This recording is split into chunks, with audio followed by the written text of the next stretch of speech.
Okay.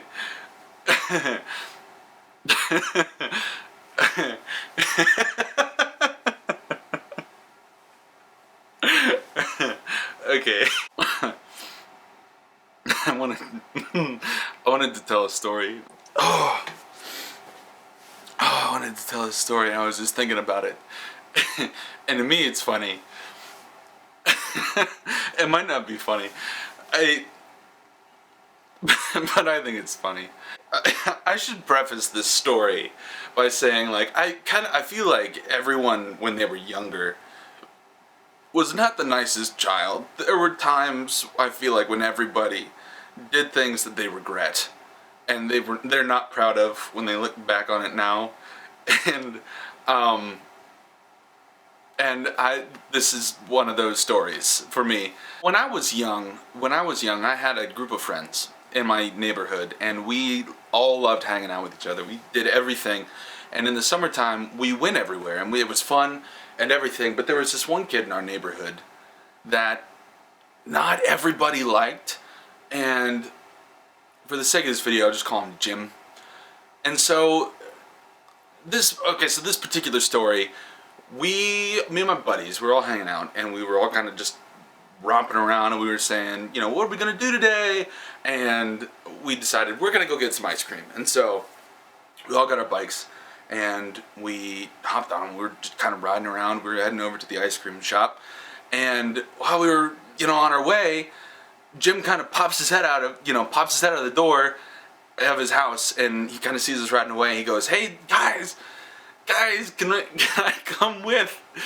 And we all kind of look at each other. We're like, "Oh, Jim." We decide, hey, you know what? Let's invite the kid. Let's have him come.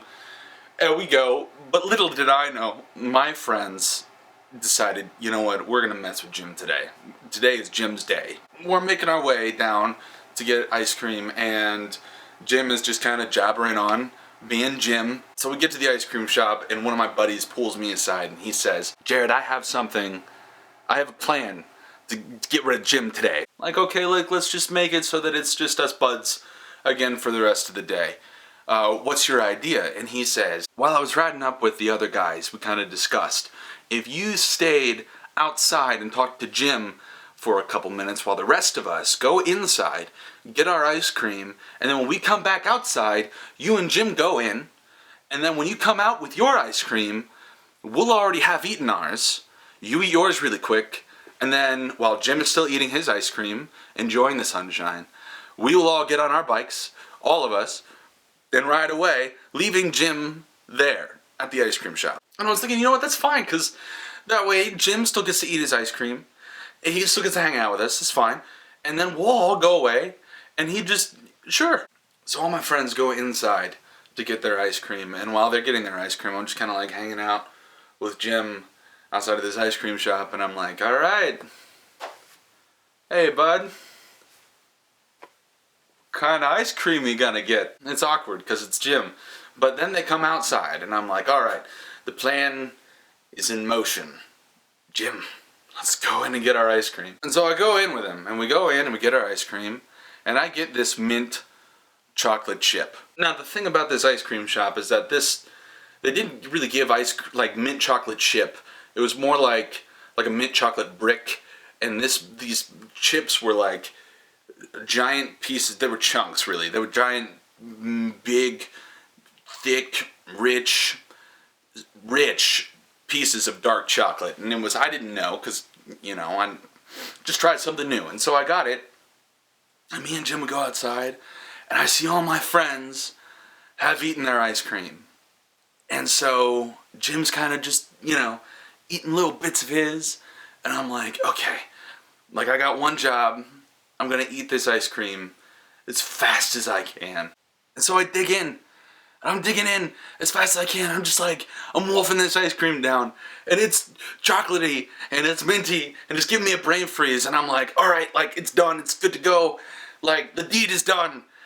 Time to get on my bike, and my friends are like all on their bikes, and like they're ready to go, and I get on my bike, but as I'm sitting there, I kind of feel the ice cream and the chocolate hit my stomach, and I'm like, oh, this is not good. And so I look at my friends and I'm just like, hold on, hold on, guys.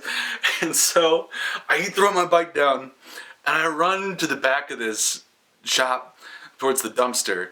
And as I'm running, I kind of hear Jim in the background. He's like, "Where's my bike?"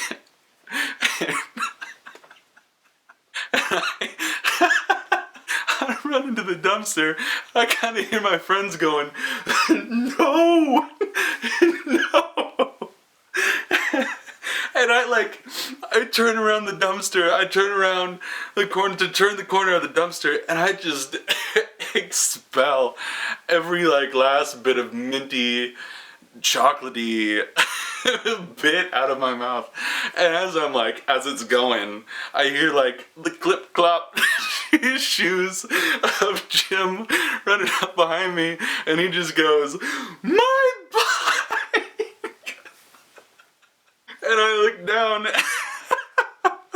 and I look down, and I look and I look down, and and there on the ground, my friends had hidden Jim's bike while we were inside behind the dumpster, and I am just vomiting all over Jim's bike. And through this haze of misty eyes and just chocolate mint vomit on my face, I look. My friends are already riding away, leaving me behind with Jim. They're like, "It's your problem now," and they ride away, and I'm like, "Oh, what have I done?" And so I'm just kind of standing there with Jim, and I look at him, and I'm like, "I'm sorry." "I'm sorry, buddy." And he doesn't say a word. And so I go with him inside, and I get a bunch of napkins with him, and we go back outside, and we're wiping down his bike, and I feel bad because I just not only were we gonna leave him there, but now I threw up all over his bike, and that's and that was the end of that. He forgave me eventually, and I'm laughing about it now. I still feel bad about it, but that was a time. That was a time that happened in my life.